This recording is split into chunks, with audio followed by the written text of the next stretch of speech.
সাইবেরিয়ার বিস্তীর্ণ এলাকার এই কঠিন বরফের বন, যেখানে তাপমাত্রা অকল্পনীয় -70°C, যেখানে একটি ছোট কাঠের ঘর রয়েছে, সেই ঘরের আজকের ভিডিও।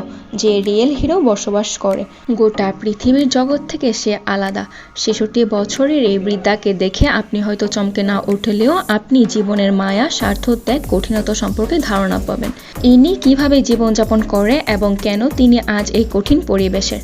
আসুন তার বর্তমান জীবনের এই বাস্তব গল্প আমরা উপলব্ধি করি। এটি হলো 66 বছরের বৃদ্ধ স্যামুয়েল এর একমাত্র বাড়ি। বিগত 20 বছর ধরে স্যামুয়েল পৃথিবীর সবচেয়ে কঠিন পরিবেশে তার 2 বন্ধু নেকড়ে এবং কুকুরের সাথে মানব সভ্যতা থেকে অনেক দূরে বসবাস করাকে বেছে নিয়েছেন। সাইবেরিয়ার এই অঞ্চলটি অবস্থিত ইয়াকুটিয়ায়, আর ইয়াকুটিয়া রাশিয়ার একটি বৃহত্তম প্রজাতন্ত্র, যা আর্কটিক মহাসাগর বরাবর রাশিয়ার দূর প্রাচ্যে অবস্থিত।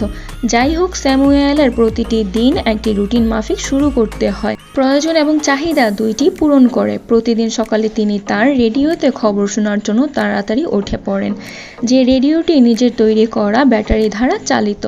একে তো কঠিন শীতল অঞ্চল, তারপর আবার সাত সকাল, যেখানে ইয়াকুটিয়ার কঠোর শীতল জলবায়ুতে বেঁচে থাকাই সহজ নয়। সুতরাং তার ঘরকে গরম রাখা একটি চলমান যুদ্ধ। প্রতিদিন সূর্য ওঠার সাথে সাথে সে সারাদিনের জন্য ঘরকে গরম রাখতে আগুন জ্বালানোর কাঠ সংগ্রহ করে। তার দিনটি শুরু করার জন্য সে প্রথমে ঠান্ডা পানি দিয়ে তার মুখ ধুয়ে নেয়। এরপর সে প্রস্তুত হয়ে বেরিয়ে পড়ে কাঠ ও বন্যপ্রাণী সংগ্রহে। বন্যপ্রাণী সংগ্রহ করে তার পোষা কুকুর ও নেকড়ের খাবারের জন্য। বন থেকে আনা কাঠের গুঁড়ি ব্যবহার করে এই বাড়িটি নির্মাণ করেছিলেন, যা কঠিন শীতল তাপমাত্রাতেও ঘরটি গরম রাখতে সাহায্য করে। ঘরটিকে দীর্ঘ সময় গরম রাখার জন্য কাঠ আনতে তাকে প্রতিদিন কয়েক শতবার বনে যাওয়া লাগে। এই সব কিছুই সম্ভব হয়েছে তার মনের জোরের কারণে। সে গাছের গুঁড়িগুলোকে কেটে দড়িতে বেঁধে টেনে টেনে বাড়িতে নিয়ে আসে। তিনি যে ঘরে বসবাস করেন সেখানে জানলার কোনো ব্যবস্থা নেই, তাই তিনি প্লাস্টিকের কাগজ ব্যবহার করে, যেটি তার ঘরকে খুব বেশি সময় ধরে গরম রাখতে পারে না। তাই তিনি ঘরটিকে দীর্ঘ সময় ভালোভাবে গরম রাখার জন্য তার সংগ্রহ করে আনা কাঠগুলো ধরিয়ে দেয়। এই সাইবেরিয়াতে এত প্রচুর পরিমাণ বরফ থাকে যেখানে গাছের পাতাগুলো পর্যন্ত জমে যেতে শুরু করে।